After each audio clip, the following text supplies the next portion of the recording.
નમસ્કાર, હું એચ પરમાર, મણિબેન એમપીસા મહિલા કોલેજ કડી, ગુજરાતી વિભાગ દ્વારા આજે BSM 5 પેપર નંબર 8માં જે સાહિત્ય વિવેચનના સિદ્ધાંતો છે તેમાં આવતા ટોપિક એટલે કે કલાના પ્રકારો વિશે ચર્ચા કરીશ. કલા એ કુદરતી છે, પ્રકૃતિ છે, માનવ સર્જિત છે. એટલે કે બે પ્રકારની કલાઓ છે, કુદરતી અને માનવ સર્જિત કલાઓ. આ કલા એ ગુફાવાસી મનુષ્ય સમયે પણ અસ્તિત્વ ધરાવતી હતી અને આજે પણ એ માણસની સાથે ઓતપ્રોત થયેલ છે. કુદરતી કલા અથવા તો જેને આપણે પ્રકૃતિ કહીએ છીએ, પ્રકૃતિના ઉત્તમ નમૂનાઓ આપણને આ સૃષ્ટિમાં જોવા મળે છે, જેમાં રંગબેરંગી ફૂલો, રંગબેરંગી પતંગિયાઓ, પંખીઓ, પર્વતો, ચંદ્ર, પાણીના ધોધ, નદી, સમુદ્ર, વન, આકાશ, સુંદર મનુષ્યો, પ્રાણીઓ, અસીમ રણ, આ બધા કલાના ઉત્તમ નમૂનાઓ છે, જેનું સર્જન એ કુદરતે કરેલું છે, પ્રકૃતિએ કરેલું છે. એટલે એને આપણે પ્રકૃતિ કલા તરીકે ઓળખાવી શકીએ. કલાનો જન્મ એ કુદરતની પ્રકૃતિમાંથી થાય છે. વિશ્વનું સર્જન જેમણે કર્યું છે એ કુદરત એટલે કે વિધાતા, કે જે મહાન છે. સુંદરનું સર્જન કરવું એ કોને ન ગમે. કુદરતે જે સુંદર સર્જન કર્યું છે, ઉત્તમ નમૂનાઓ છે પ્રકૃતિના, એ જોઈએ તો રંગબેરંગી જે પુષ્પો છે, અનેક પ્રકારના પુષ્પો કે જે કુદરતના ઉત્તમ કલાના નમૂનાઓ છે. તો જુદી જુદી જગ્યાએ આવેલા પાણીના ધોધ એ પણ કુદરતી કલાના ઉત્તમ નમૂનાઓ છે. એ જ રીતે વૃક્ષો, અસીમ રણ, રાત્રિનો ચંદ્ર, જુદા જુદા પર્વતો એ પણ કુદરતી કલાના ઉત્તમ નમૂનાઓ છે. આ નમૂનાઓ એ કુદરતી કલા તરીકે આપણે ઓળખાવી શકીએ, કારણ કે એનું સર્જન ઈશ્વરે કરેલું છે, કુદરતે કરેલું છે અને અદ્ભુત પ્રકારનું એ સર્જન છે. આવા અસંખ્ય નમૂનાઓ, દ્રષ્ટાંતો આપણને કુદરતની કલાના પ્રાપ્ત થાય. આ કલા એટલે શું? તો હર્બર્ટ રીડ નામના વિવેચક જણાવે છે કે રૂપ, રંગ, રેખા, આકૃતિ કે વાણીમાં મનના આવેગોની અભિવ્યક્તિ થાય છે, એને આપણે કલા તરીકે ઓળખાવી શકીએ. આ કલા એટલે શું? તો કે પ્રકૃતિ છે, સંસ્કૃતિની લીલા છે, સૌંદર્યની સૃષ્ટિ છે, કલ્પનાની સૃષ્ટિ છે, આત્માની અમૃત કલા છે, અચેતન મનની લીલા છે. એમ કલાને અનેક શબ્દો દ્વારા આપણે ઓળખાવી શકીએ. વિશ્વની અંદર 64 પ્રકારની કલાઓ ગણવામાં આવી છે. આ કલાઓમાં ગીત, નૃત્ય, નાટક, ચિત્ર, એની સાથે સાથે કેશ ગુંથન, વેશ પલટો, સામાન્ય બ્રહ્મા નાખવો, ચોરની કળા, તરવાની કળા, ફૂલ કોતરવાની કળા, ભૂત પ્રેતના વળગાડને દૂર કરવાની કળા, લોકોને છેતરવાની કળા, રત્ન પરીક્ષા, આવી અનેક 64 પ્રકારની કલાઓ એ અસ્તિત્વ ધરાવે છે. પરંતુ આપણે જેનો અભ્યાસ કરવાનો છે તે માનવ સર્જિત કલાઓ, જે બે પ્રકારની આપણને જોવા મળે છે. એક લલિત કળાઓ અથવા તો લલિત કલાઓ, જેને આપણે બીજા શબ્દોમાં બિનઉપયોગી કલાઓ કહી શકીએ. માનવ સર્જિત બીજા પ્રકારની કલા જે છે તે લલિતેતર કલાઓ અથવા કળાઓ અથવા તો ઉપયોગી કલાઓ. માણસે જેનું સર્જન કર્યું છે એવી આ બે પ્રકારની કલાઓ, લલિત કલા અને લલિતેતર કલા. જે કલા માણસની કોઈ જરૂરિયાત પૂરી પાડે તેને ઉપયોગી કલા અથવા તો લલિતેતર કલા તરીકે ઓળખાવી શકાય. માણસે જેનું સર્જન કર્યું છે એવી જે કલા છે એમાંની એક કલા એ માણસની કોઈ જરૂરિયાત પૂરી પાડે છે, જેને લલિતેતર કલા અથવા તો ઉપયોગી કલા તરીકે ઓળખાવી શકાય. આ કલાઓની અંદર આપણે સુથારી કામને, લોહારી કામને, વણાટ કામને, મૂંચી કામને, માટીકામ, રંગકામ, ભરત ગૂંથણ વગેરેને મૂકી શકીએ. કારણ કે આ કલાઓ એ માણસની કોઈ જરૂરિયાત પૂરી પાડે છે, ઉપયોગિતા સાથે આ કલા જોડાયેલી છે. એટલે આ કલાઓને આપણે ઉપયોગી અથવા તો લલિતેતર કલા તરીકે ઓળખાવી શકીએ. કલાનું જે મુખ્ય પ્રયોજન છે એ ઉપયોગિતા છે, અને એને કારણે આવી કલાઓની અંદર એની જે સુંદરતા છે, એનું જે સૌંદર્ય છે એ ગૌણ બની જાય છે. ઉપયોગિતા એ આ કલાની અંદર મુખ્ય હોય છે અને એને કારણે આ કલાની કિંમત પણ સૌંદર્ય નહીં પણ ઉપયોગિતાને કારણે આંકવામાં આવતી હોય છે. આવી કલાઓના નમૂનાઓ જોઈએ તો મોચીકામ, માટીકામ, આ કલાઓમાં કૌશલ્ય વપરાય છે અને એને કારણે એ આપણને ગમે છે. આવી જુદી જુદી જે કલાઓ છે, માટીકામ, કેશ ગુંફન, સીવણ, લુહારી, વણાટ, માટીકામ, આ બધી કલાઓ એ માણસની કોઈને કોઈ જરૂરિયાત પૂરી પાડે છે અને એને કારણે આપણે એને ઉપયોગી કલાઓ તરીકે ઓળખાવી શકીએ. બીજા પ્રકારની કલા છે તે લલિત કલાઓ. આ કલાના નિર્માણમાં મનુષ્ય જવાબદાર છે અને માત્ર આનંદ આપતી કલા છે. આ કલા કોઈ ઉપયોગિતા સાથે જોડાયેલી નથી, એટલે કે બિનઉપયોગી એવી આ કલા એટલે લલિત કલાઓ. ઇન્દ્રિય સંવેદન પ્રમાણે મન સુધી સૌંદર્ય જે ઇન્દ્રિય પહોંચાડે એના આધારે આવી લલિત કલાઓના બે પ્રકારો પડે છે. એટલે કે માણસે નિર્માણ કરેલી બિનઉપયોગી એવી લલિત કલાઓ બે પ્રકારોમાં વિભક્ત થાય છે. આ બે પ્રકારો એ જે સૌંદર્ય કલામાં પ્રગટ થાય છે એ આપણા મન સુધી પહોંચાડવા માટે આપણી જે ઇન્દ્રિયો જવાબદાર છે એના આધારે બે પ્રકારો પડે છે. જેમાં આંખની કલા એ ઇન્દ્રિય સંવેદન પ્રમાણે પહેલો પ્રકાર આંખની કલા તરીકે ઓળખાવી શકાય. એટલે કે આને દ્રશ્ય કલા તરીકે પણ આપણે ઓળખાવી શકીએ. જે કલાનું સૌંદર્ય આંખ દ્વારા મન સુધી પહોંચાડે એવી કલાને આપણે આંખની કલા તરીકે ઓળખાવી શકીએ. આંખની આવી કલાઓમાં સ્થાપત્ય, શિલ્પ અને ચિત્ર એવી 3 કલાઓને મૂકી શકીએ. આ 3 કલાઓનું જે સૌંદર્ય છે એ આપણા મન સુધી પહોંચાડવા માટે આંખ ઇન્દ્રિય એ જવાબદાર છે અને એને કારણે આપણે એને આંખની કલા અથવા તો દૃશ્ય કલા તરીકે ઓળખાવી શકીએ. લલિત કલા એટલે કે માનવ સર્જિત બિનઉપયોગી એવી લલિત કલાઓનો બીજો પ્રકાર એટલે કાનની કલા, જેને આપણે શ્રાવ્ય કલા તરીકે પણ ઓળખાવી શકીએ. એટલે કે જે કલાનું સૌંદર્ય કાન દ્વારા મન સુધી પહોંચે એવી કલા એટલે કાનની કલા અથવા તો શ્રાવ્ય કલા. આવી કલાઓ સંગીત અને સાહિત્યને આપણે ગણાવી શકીએ. કારણ કે આ બે કલાઓ એટલે કે સંગીત અને સાહિત્યનું જે સૌંદર્ય છે એ આપણા મન સુધી પહોંચાડવા માટે કાન એ જવાબદાર છે અને એને કારણે આપણે એને કાનની કલા અથવા તો શ્રાવ્ય કલા કહી શકીએ. એટલે કે માનવ નિર્મિત બિનઉપયોગી એવી લલિત કલાઓના મુખ્ય જે બે પ્રકારો પડ્યા, ઇન્દ્રિય સંવેદન પ્રમાણે આંખની કલા અને કાનની કલા. મુખ્ય 5 જે પ્રકારની કલાઓ છે એમાંની પહેલી પ્રકારની કલા એટલે સ્થાપત્ય કલા. સ્થાપત્ય એટલે સુંદર રીતે કરેલું બાંધકામ, એટલે કે કલાત્મક બાંધકામ, જેને સ્થાપત્ય તરીકે આપણે ઓળખાવી શકીએ. સ્થાપત્ય બનાવવા માટે રેતી, ઈંટ, ચૂનો, લોખંડ, પાણી, સિમેન્ટ વગેરે ઉપાદાનો એટલે કે સાધનો દ્વારા આ કલા એ નિર્માણ પામે છે. આ કલા એ અનેક કલાકારોથી બનતી કલા છે. એટલે કે કળિયા, સુથાર, મજૂર વગેરે દ્વારા બનતી આ કલા છે. આ કલાની અંદર માનસિક શ્રમ કરતાં શારીરિક શ્રમ એ વધારે જવાબદાર હોય છે. આ કલાઓની અંદર મંદિરો, મસ્જિદો, સ્મારકો જેવી ઇમારતોને આપણે સ્થાપત્ય કલા તરીકે ઓળખાવી શકીએ. આ મંદિરો, મસ્જિદો અને સ્મારકો કે જેમાં કોઈ રહેતું નથી, પરંતુ એ મંદિરો, સ્મારકો અને મસ્જિદો એની ભવ્યતા, એની સપ્રમાણતા અને સૌંદર્યથી આકર્ષક લાગે છે. તો સ્થાપત્ય તરીકે આપણે મંદિરો, મસ્જિદો અને સ્મારકોને ઓળખાવી શકીએ. સ્થાપત્યના ઉપાદાનો અસંખ્ય છે, જેમ કે ઈંટ, લાકડું, સિમેન્ટ, લોખંડ, રેતી, આ બધા સ્થાપત્યના ઉપાદાનો છે. સ્થાપત્યના અસંખ્ય નમૂનાઓ આપણને આ સંસારમાં જોવા મળે છે. જાણીતા આપણા જે મંદિરો છે, જેમ કે સોમનાથ મંદિર, પરબધામ, રાણી કી વાવ, મહારાણા પ્રતાપનો મહેલ ઉદયપુર, એ જ રીતે ઉદયપુર રાણીનો મહેલનો ઝરૂખો, આ બધા સ્થાપત્યના ઉત્તમ નમૂનાઓ કહી શકાય કે જેની અંદર કૌશલ્ય વપરાયું છે અને એ સ્થાપત્યના ઉત્તમ નમૂનાઓ છે.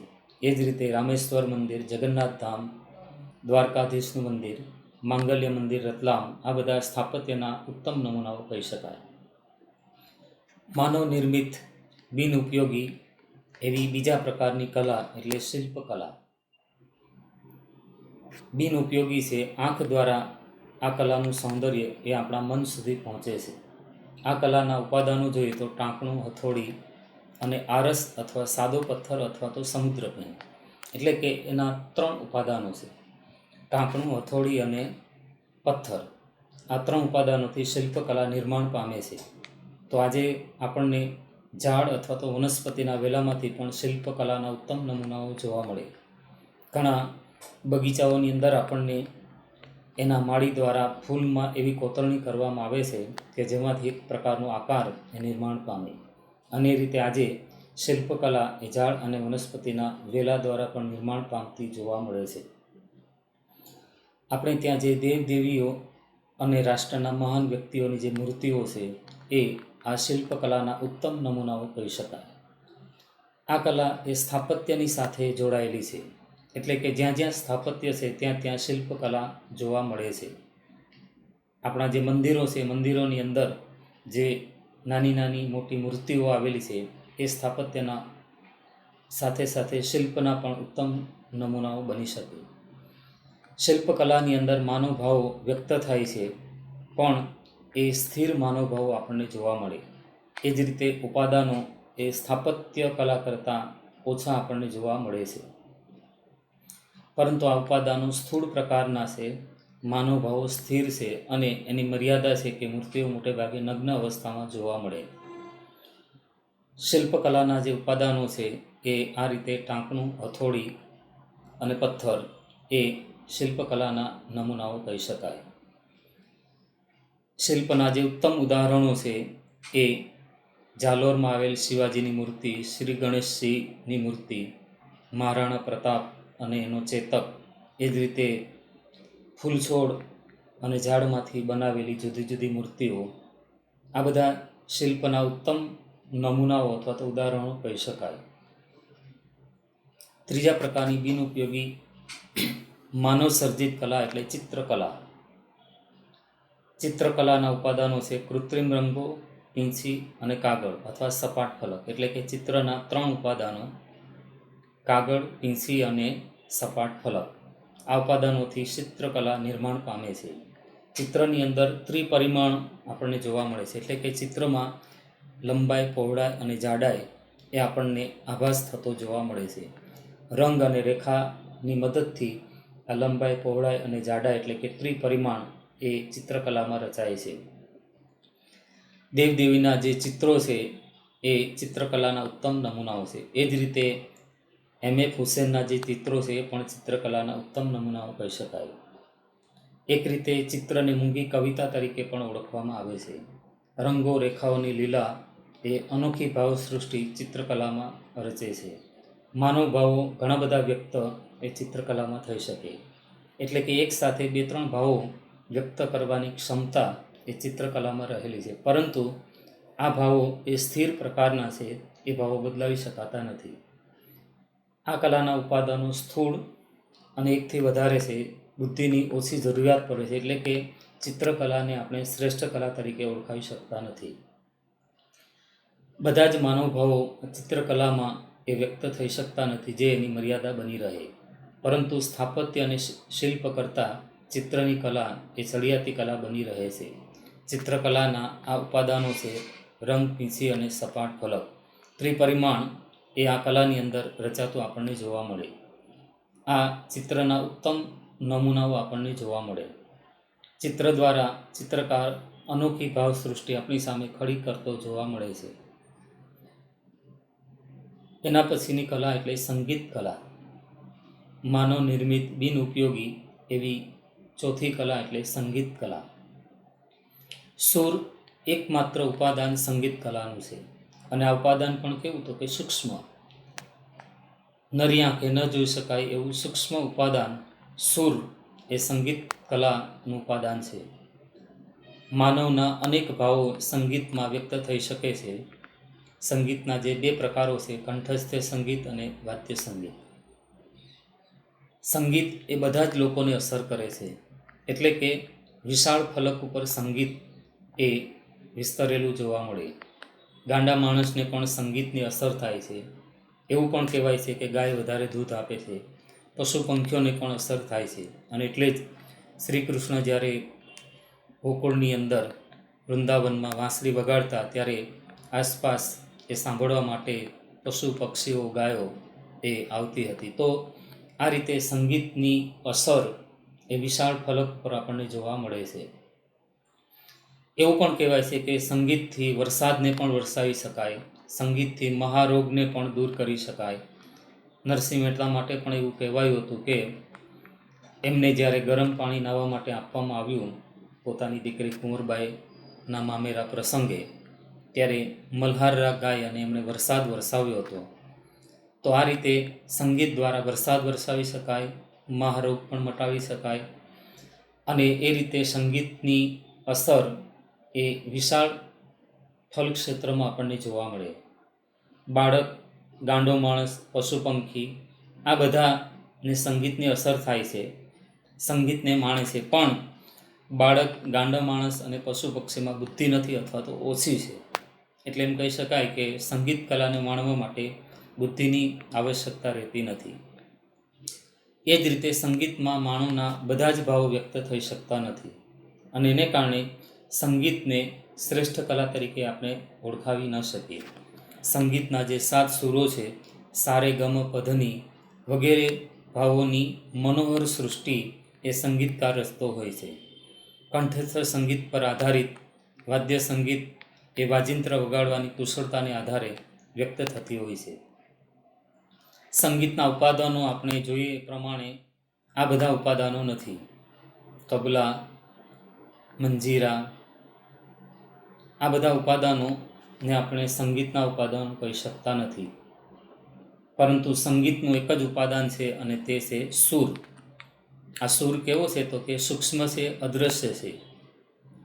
કંઠને કેળવણી આપી અને સંગીતકાર જુદા જુદા સૂરો રેલે છે અને એના દ્વારા સંગીત કલા એ નિર્માણ પામે છે.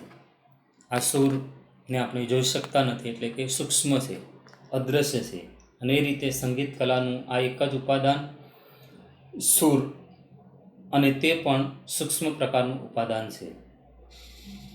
માનવ નિર્મિત જે છેલ્લી કલા છે તે સાહિત્યની કલા. આ સાહિત્યની કલા એ શબ્દ દ્વારા નિર્માણ પામે છે. એટલે કે સાહિત્ય કલાનું ઉપાદાન એક જ છે અને તે છે શબ્દ. આ શબ્દ એ સૂક્ષ્મ છે, નરી આંખે જોઈ શકાતો નથી, એટલે કે અદૃશ્ય છે. અને માણસના બધા જ ભાવો વ્યક્ત કરવાની ક્ષમતા આ સાહિત્ય કલામાં રહેલી છે. સાહિત્યકાર સાહિત્યકોશમાં જે નિર્જીવ શબ્દ પડેલો છે એને ઉપાડે છે અને એને ચેતનવંતો બનાવી એમાં નવો પ્રાણ પૂરે છે. માનવ હૃદયના કોઈ પણ ભાવ હોય, એ સૂક્ષ્મમાં સૂક્ષ્મ હોય કે સંકુલ ભાવ સંવેદનો હોય, આ બધાને વ્યક્ત કરવાની ક્ષમતા એ સાહિત્ય કલામાં રહેલી છે. અને એ રીતે સાહિત્ય કલાની અંદર બધા જ ભાવો એ વ્યક્ત થઈ શકે છે. અનુભૂતિની અને અભિવ્યક્તિની તથા પ્રભાવની ક્ષમતા અન્ય જે કલાઓ છે એના કરતાં સૌથી વધારે શ્રેષ્ઠ છે, વધારે પ્રમાણમાં છે. અને એને કારણે સાહિત્યની કલાને શ્રેષ્ઠ કલા તરીકે ઓળખાવી શકીએ. સાહિત્ય કલાનું ઉપાદાન શબ્દ એક જ છે, એ સૂક્ષ્મ છે, અદૃશ્ય છે. સર્જક શબ્દથી અવનવું સર્જન કરી અને એના દ્વારા પોતાની કલાનું નિર્માણ કરે છે. આ સાહિત્ય કલાની શ્રેષ્ઠતા જોઈએ તો એક નાની એવી પંક્તિથી આ લજ્જાળું સુંદરીનું ચિત્ર એ સાહિત્યકાર ઊભો કરી શકે છે. નાનાલાલની એક કાવ્ય પંક્તિ છે, ગાલે ઢળે નમણી પાપણ અર્ધમીજી. આ પંક્તિથી એક લજ્જાળું સુંદરીનું ચિત્ર નાનાલાલ આપણી સામે ઊભું કરે છે. આ ક્ષમતા એ સાહિત્ય કલામાં રહેલી છે. તો જાણીતું જે ગીત છે, સાવરિયો રે મારો સાવરિયો, હું તો ખોબો માંગુ ને દઈ દે દરિયો. નાયક અને નાયિકા પ્રત્યેનો જે અનહદ પ્રેમ છે, નાયક નાયિકાને અને નાયિકા નાયકને જે પ્રેમ કરે છે એનું એક ઉત્તમ ઉદાહરણ આ પંક્તિ દ્વારા આપણને પ્રાપ્ત થાય. આ સાહિત્યમાં જ શક્ય છે, અન્ય કલાઓમાં એ શક્ય નથી. તો પ્રેમાનંદે સુદામા ચરિત્રમાં જે લખ્યું છે પિતાજી એવું લાવજો જેણે જાય અમારી ભૂખ, જેની અંદર ભૂખ્યા બાળકોના વલોપાતનું ચિત્ર એ પ્રેમાનંદ અદ્ભુત રીતે રચી આપે છે. તો સાહિત્ય કલાની આ વિશેષતાઓ છે, આ શ્રેષ્ઠતાઓ છે કે કોઈ પણ ભાવને એ અસરકારક રીતે રજૂ કરી શકે. 5 પ્રકારની જે બિનઉપયોગી કલાઓ છે, જેમાં આપણે ક્રમ આપવો હોય કે સૌથી શ્રેષ્ઠ કલા કઈ અને સૌથી નિમ્ન પ્રકારની કલા કઈ, તો હેગલના મત પ્રમાણે એવું કહેવાય છે કે જે કલાની અંદર ઉપાદાનોની સંખ્યા સૌથી ઓછી હોય, આ ઉપાદાનો સૂક્ષ્મ હોય, માનવના બધા જ ભાવો વ્યક્ત થઈ શકતા હોય અને જે કલાની અંદર બુદ્ધિની ખાસ જરૂર પડતી હોય, એવી કલાઓને શ્રેષ્ઠ કલા તરીકે ઓળખાવી શકાય. અને જે કલાની અંદર ઉપાદાનોની સંખ્યા વધારે હોય, ઉપાદાનો સ્થૂળ પ્રકારના હોય, માનવ ભાવો વ્યક્ત થતા ન હોય, બુદ્ધિની આવશ્યકતા વગર જ કલા માણી શકાતી હોય, તો સૌથી નિમ્ન પ્રકારની કલા કહી શકાય. આ 5 પ્રકારની કલાઓને આપણે ક્રમમાં ગોઠવવા જઈએ તો સ્થાપત્ય કલા, કે જેના ઉપાદાનો ઈંટ, ચૂનો, પથ્થર, રેતી, કપચી, પાણી, એટલે કે ઘણા બધા ઉપાદાનોથી સ્થાપત્ય કલા નિર્માણ પામે છે. આ ઉપાદાનો કેવા છે? તો કે નરી આંખે જોઈ શકાય એવા સ્થૂળ પ્રકારના છે, માનવ ભાવ વ્યક્ત થતા નથી. અનેક પ્રકારની મર્યાદાઓને કારણે સ્થાપત્ય એ શ્રેષ્ઠ કલા બની શકતી નથી. બીજા પ્રકારની કલા એટલે શિલ્પકલા. શિલ્પના નિર્માણ માટે ટાંકણું, હથોડી અને પથ્થર, આ 3 ઉપાદાનોથી શિલ્પનું નિર્માણ થાય છે. આ ઉપાદાનો કેવા છે? તો કે નરી આંખે જોઈ શકાય એવા સ્થૂળ પ્રકારના છે, માનવ ભાવો એ મર્યાદિત વ્યક્ત થાય છે, એટલે શ્રેષ્ઠ કલા શિલ્પ બનતી નથી. પણ સ્થાપત્ય કરતાં એ ચડિયાતી છે, કેમ કે સ્થાપત્યના ઉપાદાનો વધારે હતા, શિલ્પના ઉપાદાનો ઓછા છે, અને એને કારણે સ્થાપત્ય કરતાં શિલ્પ એ ચડિયાતી કલા બને.